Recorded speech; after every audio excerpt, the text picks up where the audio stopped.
Hey everybody, this is for my new video series called Digging In, and it's going to show you how to make all the battlements, like trenches, barbed wire, craters, all that good stuff. It's going to be cheap, going to look good, and you can make it in mass quantity, and looks good. So anyway, I apologize for any background noise you may hear. It is raining profusely outside. I've been trying to get this shot all day, and things have been popping up, so hopefully no phone will ring this time. Anyway, alright, this is your end result that you want, alright? Nice, gritty, wet, barbed wire. Alright. Materials you will need for this include, but are not limited to, strip of masonite, alright? They don't sell masonite here, so I use paneling for a wall. Just as cheap, you can buy it. It works. Anyway, alright, other things. You need some clay, alright? If you don't have this clay, get it. $5. Right? $5 for this. Massive, and you get trenches, craters, everything you're going to need out of this clay. It's cheap, easy to work with. Right, other things you're going to need. Glue. Buy this at Walmart. It's like $1. Everything you're going to need in the glue. Flat end popsicle sticks. They don't have to be flat end, but I find these work better. They're more appropriate size. They're not as wide, and you don't have to cut the ends off every time, so that makes it easier. You're gonna need a pencil. I'll explain that in a moment. You're gonna need wire. All right, $7 at Lowe's, if I'm not mistaken. Aluminum grade. Steel grade works fine, but you're gonna hurt your hands bending it to make this barbed wire. So buy steel at your own risk. It's also more expensive. And because we have wire, you're also going to need wire cutters. Alright? And some kitty litter if you want it. Kitty litter makes great rocks if you don't know. For terrain projects, not used kitty litter, just regular old kitty litter. Alright. So, to start with, take your piece of masonite, put some clay. Alright. Put some clay at the ends, alright? This clay is going to hold your X pattern wood. I don't know what to call it. It's what holds the barbed wire up. In reality, you would have your barbed wire attached to this, place these in, and stretch it out. Anyway, we don't care about reality. We're here for terrain. Alright, next you're going to take your pencil and wrap some steel, or aluminum in this case, around it. Right, and continue to do this for a little while, and it's going to kind of hurt your hands if you have soft hands. The steel will definitely hurt anyone's hands, but the aluminum shouldn't hurt your hands. Anyway, while I'm bending this for a second, you just wrap it around the pencil until you're pleased with the result. I want to talk to you for a second about how you're going to use barbed wire. Right? Now I'm only going to go into it a little bit because, well, this is a terrain video. I'll have another video up later, but if you want it now, you can go to my blog.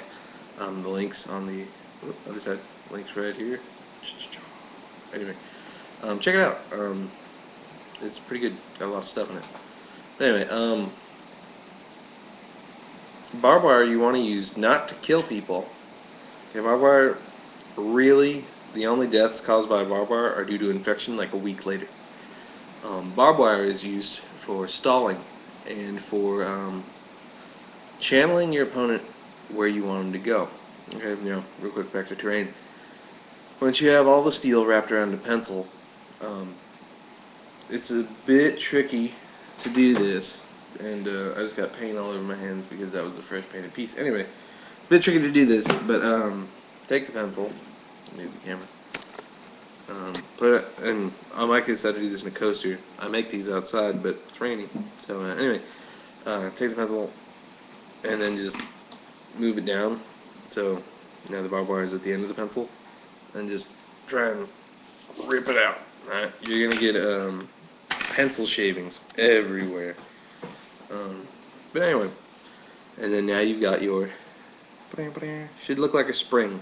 Alright, doesn't have to be perfect. Inconsistency makes it look more appealing. Alright.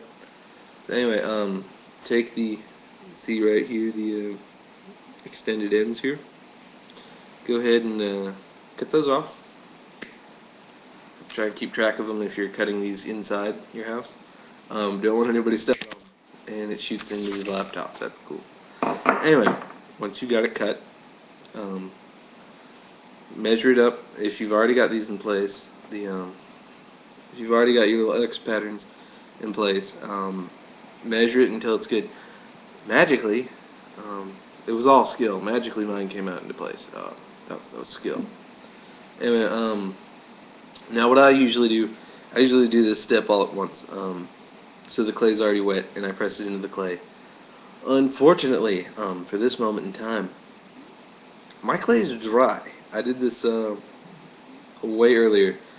Like I said, I've been trying to shoot this all day. Anyway, so my clay is already dry. So I'm going to glue that in place as is. Put a little extra glue on, trying to get it to stay. Anyway, back to trench uses. Like I said, it's a diversionary tool. Don't count on it to kill people. It will. It's great because it has a 1 in 6 chance of killing Space Marines. So I'm all for that. But it more than likely isn't going to get any kills. What is going to get kills is the fact that they're staying away from the barbed wire. People just are naturally reluctant to step into barbed wire. I wonder why.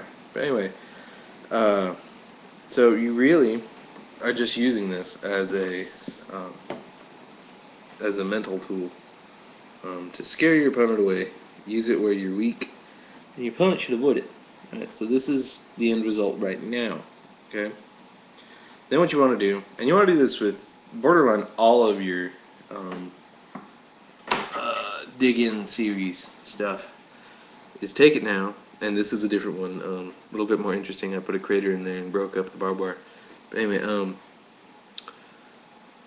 take it, mix your glue, which preferably this one because it's dirt cheap, because this is going to take a lot of glue. Mix your glue with water. Okay, do that, paint it on. Now everyone says it's got to be some old brush that you're never going to use again. Personally, I don't care. As long as you rinse it out quickly, you're good. I was scared for the longest time to do any of this stuff because I was like, I don't want to ruin my brushes. It doesn't ruin your brushes if you rinse it quickly. So I'm just going to throw that one out there. Anyway, paint a 50-50 glue and water mixture over everywhere you want dirt. Go dig a hole in your yard, preferably near a fence or near the house, not in the middle of the yard. You don't want people stepping in it. Anyway, dig the hole, fill a bucket, pour the dirt over the glue. Dig the hole first, and then paint it, and then pour the glue or the dirt on it, and then it'll texturize it. Okay, and that's this stage. Not been painted; it's been texturized, and that'll give it a nice gritty feel, and not the smooth, man-made feel we're not going for. All right, and then paint it all up. And this is the third one. Paint it all up. Add some water effects if you want to keep it shiny like it is now. That makes it look muddier and dirtier and better. But paint it up, and this is the finished result. It's a 6 by 1 inch piece of terrain. Barbed wire. Wonderful. For more tactics, I'm going to do another video in a bit. I do it right now. I don't know. We'll see. If you want more elaborate tactics that I don't have to explain in 10 minutes, check out my blog. Also, has a ton of other stuff. You can see my total army list. You can see all that stuff.